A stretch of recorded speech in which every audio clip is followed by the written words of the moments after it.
Greetings, Quiche-lings. And now for my One Piece Chapter 886 review. But, first of all, Happy Thanksgiving to all my American Quiche-lings. Or to anyone else that might celebrate it. I don't really know what the world perspective of it is most of the time. I'm pretty sure it's an American thing, but there might be other ones. I don't know.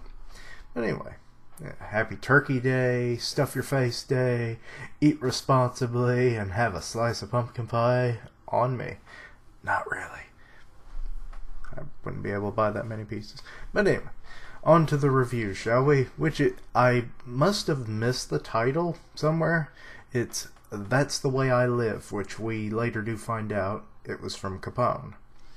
Now with the base of the cake now complete, they're carting it off in a seal pulled cart, and the seal was even on a ball. How was it pulling that? But I thought that was kind of funny. Only on whole cake, right? Sanji has disguised himself as one of the WCI 31 chefs. Poor Pound, he's been restrained and looking on at Chiffon. He can't get any closer. Oven stops the cart, saying, that he thought the plan was to draw Big Mom to Cocoa Island, but Pudding's like, no, it goes to the sea. Do you want to put everyone in danger? And he's like, you're correct. I'll let you pass. But then he goes, and as the most shocking moment of the chapter, he punches Chiffon and tells her that this is the end of the line for her on the grounds of mutiny, due to Capone's assassination attempt and all the other things that happen. Sanji starts weighing his options of either do nothing or reveal his identity to everyone and possibly connect Pudding to the mutiny. Which, mutiny, you're gonna die. So, yeah, it's basically sentence Pudding to death. As well as anyone else. Himself included, I imagine. But Chiffon was thinking, this much of what had been done couldn't repay her debt to the Straw Hats. So she proclaims that she'll see the cake through, regardless of what Oven says or does. Which, bravo for her, but really? I don't see how that's going to work. But, or at least the way she thinks it's going to work. Anyway, while Oven was not happy about having to kill his own sister this way, he's duty bound, and the circumstances of the situation are not in his favor. This makes Sanji's thoughts of what he has to do that much shorter, and he has to act. But before he could even hardly act, Pound, MVP of this chapter, or at least attempted MVP, comes rushing in, and he says, "Get your hands off Chiffon, Oven." Which I called him Matchstick in my title of my live reaction, because that would have been so much better had it just given him a different name. But Sanji then finally acts, and not knowing who Pound is, he's never met him yet, he uses Soryu, or his version of Soryu, whatever, it's like the quick movement 6 powers. Goes over, kicks Oven in the collarbone. I couldn't remember what it was called during my reaction. Kicks him into a wall, grabs Chiffon, heads back to the cart, hides her before anybody can see him, because he was moving so fast normal people couldn't see him. But later we find out that Oven did suspect that someone else hit him. Meanwhile, Pound thought he was the one who landed the hit, and it's like, I'm strong. And Pudding is just ever more endeared to Sanji.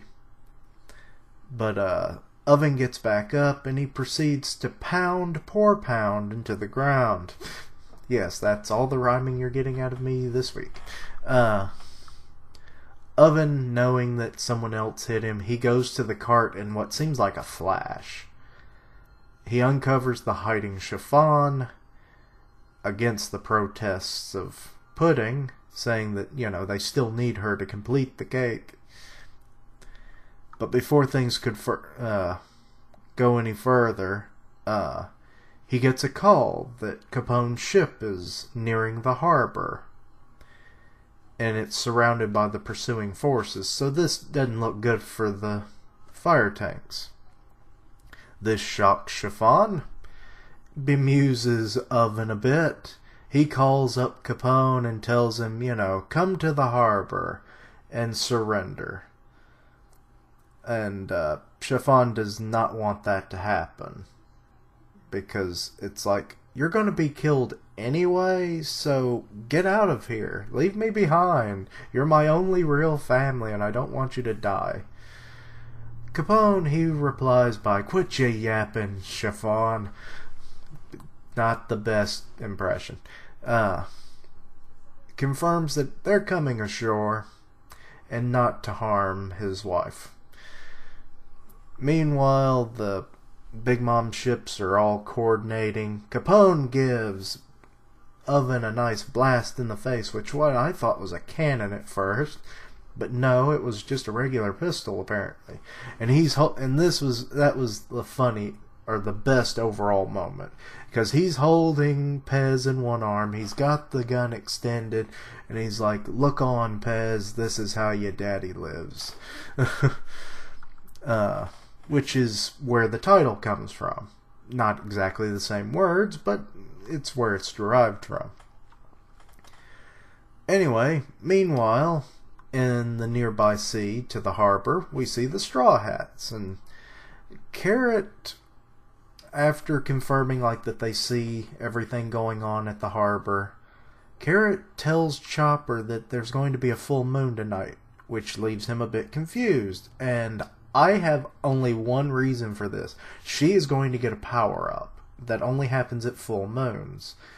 So, Weremank syndrome or something? She's going to be a were-rabbit. Or maybe it'll be like a... What was it? The killer rabbit from Monty Python? Maybe she becomes that. I don't know. But, there's going to be some theories. I know Joy Boy is going to come up with one... Which, maybe not. He usually does it based on, information. Not just random, it's going to be this, like what I do. Anyway, so yeah. Something's going to happen with that. Because it's going to be like 1 o'clock. So yeah, the full moon will be out. Elsewhere, on the snack food island, I don't know what it's called. I don't think it's ever been revealed. Luffy's just mirror hopping, biding his time for his Haki to revive, and restore. And the funniest line was, reports were coming in, and one of them asked if Brûlé had been captured again. She is probably the most pathetic of the Big Mom pirates, because she's just being used all the time. But Brûlé asked if he's just running away anyway, why not go to Coco Island? He questions, how did you know that? She was eavesdropping.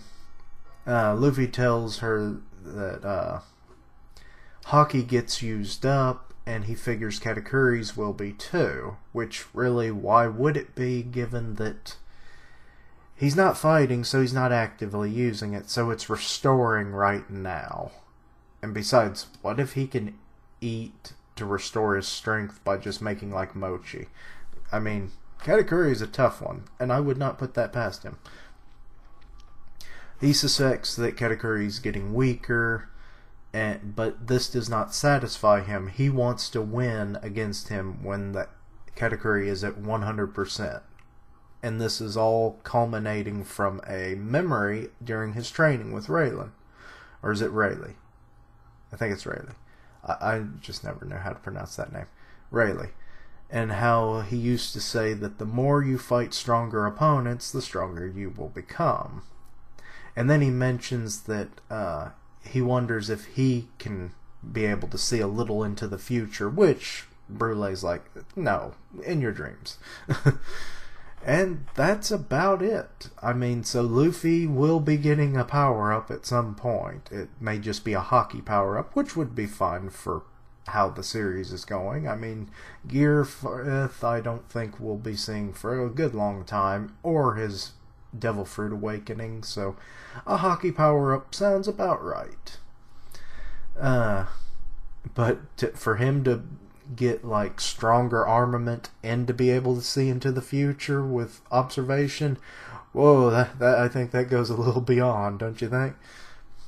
But yeah, it was a very satisfying chapter. There was a little humor, a lot of action, there was some nice like character moments. A lot of people got to shine, and I stand by my 4.5 assessment. And yeah, but anyway, thank you for watching. Like, comment, and subscribe. Follow me on Twitter at Keishan Prime, and enjoy your turkey to all who celebrate the holiday, and I'll see you next time. Keishlings, roll out.